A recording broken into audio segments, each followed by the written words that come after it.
ओम नमः शिवाय। दोस्तों, आपका मेरे चैनल पर स्वागत है। मकर संक्रांति। मकर संक्रांति हिंदू धर्म ही एकमात्र ऐसा धर्म है जो वैज्ञानिक तथ्यों से जुड़ा हुआ है और हिंदू धर्म में कोई भी त्योहार बिना कथा कहानी के अधूरा माना जाता है। महाभारत के अनुसार पांडवों ने अपने वनवास के दौरान मकर संक्रांति मनाई थी। मकर संक्रांति पर हिंदू पौराणिक कथाओं के अनुसार लोग देवी संक्रांति की पूजा करते हैं, जिन्होंने राक्षस शंकरासुर का वध किया था।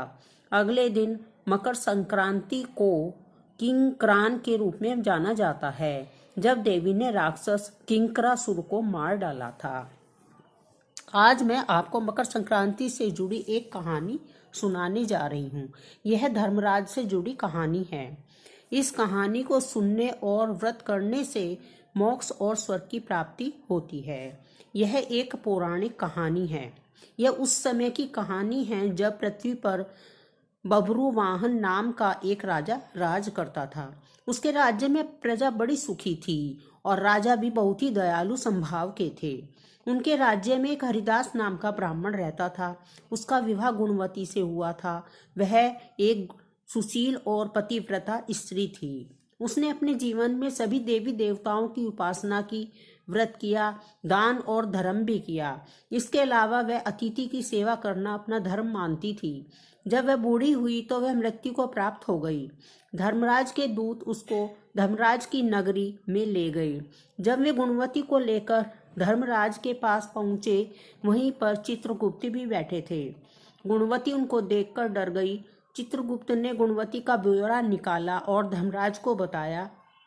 धर्मराज खुश तो हुए, लेकिन कुछ उदास भी थे। गुणवती ने उनसे पूछा, हे प्रभु, मैंने तो सारे सत्कर्म ही किए थे, फिर आप उदास क्यों हैं? कृपया करके मुझे बताइए कि मुझसे क्या भूल हो गई। तुमने सभी देवी देवताओं की पूजा पाठ, व्रत, धर्म सब किया, लेकिन कभी मेरे नाम से कुछ भी नहीं किया। हे प्रभु, मुझे माफ करना। मैं नहीं जानती कि आपकी पूजा पाठ कैसे करनी चाहिए। वह मुझे बताइए, जिससे मनुष्य आपकी कृपा का पात्र बन सके। मैं आपके मुख से सुनना चाहती हूँ और मेरी इच्छा है कि मैं मृत्युलोक में वापस जाकर आपकी भक्ति करूँ और सभी लोगों को बताऊँ। धर्मराज ने बताया, जिस दिन सूर्य देव उत्तरायण में प्रवेश करते हैं, यानी कि जिस दिन मकर संक्रांति हो, उस दिन से मेरी पूजा शुरू करें और पूरे वर्ष मेरी पूजा करते हुए कथा सुननी चाहिए। एक दिन पूजा कथा नहीं भूलनी चाहिए। पूजा करने के कुछ नियम भी होते हैं, उनका पालन करना चाहिए।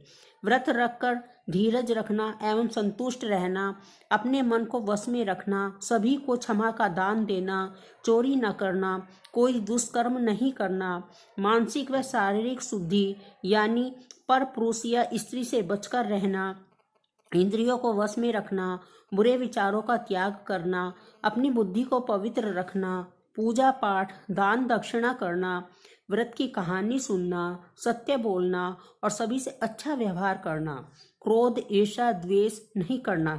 इस प्रकार अगली संक्रांति तक व्रत रख कर उद्यापन करना, मूर्ति की पूजा, हवन करना तथा साथ साथ चित्रगुप्त की भी पूजा करना और भोग में काले तिल के लड्डू का भोग लगाना, ब्राह्मणों को भोजन कराना, अनाज का दान, गरीबों को, जरूरतमंदों को कंबल, गद्दा, लोटा दान करना, वस्त्र दान करना और सबसे बड़ा दान गोदान करना इत्यादि। धर्मराज से व्रत की पूरी कहानी सुनकर गुणवती वापस पृथ्वीलोक में आई।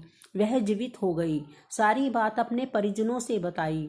तब उसके पति ने कहा, हम इस व्रत को अवश्य करेंगे और नियमों का पालन भी करेंगे। उसके पति ने व्रत शुरू किए। 1 वर्ष के बाद उसका उद्यापन किया। फिर उस व्रत के प्रभाव से उन पर धर्मराज की कृपा हुई और मोक्ष की प्राप्ति हुई। दोस्तों, आपको यह कहानी जरूर पसंद आई होगी। अच्छी लगी हो तो लाइक शेयर अवश्य करें।